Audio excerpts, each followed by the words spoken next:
बड़े बड़ा जल्दी आउट हो गए, लेकिन गायकवाड़ तो अकेले गाड़ बैटिंग करत बड़े और सबके धुआं मचैल बड़े मार मार के। राशिद खान तो इंग्लैंड के प्लेयरसन के पीछे पड़ गए बड़े या दोनों के निपटा दे। हई देखो फेर से बढ़िया घुमैले बड़े, लेकिन ठीक से बॉल बैट पर गेंदवा चढ़ल ना, ऐसे मचाहा रिजल्ट ना मिलल। और ऋतु हाँ, बात तो सही है कि बॉलवा बैट पर चढ़ल ना रही ना, तो ये अभी बॉलवा के मार के चरगोदा बना दे ले रही हैं।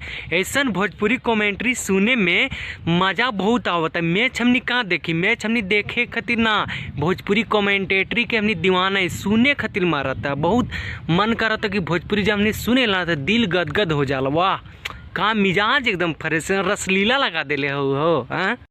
ना विश्वास तब बैठा दो चंदन चंचल के, चंदन चंचल नाम जानबे करते हैं, ढोड़ी के इनार कर दी हैं का, सही बात है ना। तब कुछ है चाहे नहीं है, लेकिन भाई हमारी जो भोजपुरी कमेंट्री हो रहा है ना, लोग इसमें बहुत लुत्फ उठा रहे हैं, बहुत मजा ले रहे हैं। जो नहीं भी मैच देख रहे हैं वो हो जबरदस्ती देखे खातिर का है, लेकिन मैच देखी चाहे नहीं देखी, लेकिन भोजपुरी कमेंट्री के मजा बहुते ली का है कि भोजपुरी में अश्लीलता बा, कबो कबो सुने ला कि ओकरा में ढोड़ी चोलियो भी मिल जाए, लेकिन बात ऐसा ना का है कि कमेंट्री जो करेला वो बहुत ही समझदार है।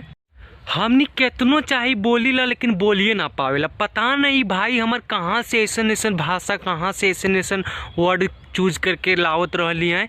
देखा ही कहाँ बोलत है, एगो बात रहा हाँ कि बोलवा मारले हैं जाके गिरल बा छपरा स्टेशन में, और ये जाके घुस के निकल गए यहाँ बंगाल के हावड़ा पुल के नीचे से। तब बताओ ये सब जब सुने ना ला तो बहुत नीमन लगले, एकदम मन में थोड़ा सा शांति मिलेला। शांति कहाँ मिले रही बकलोल तहने, बताओ।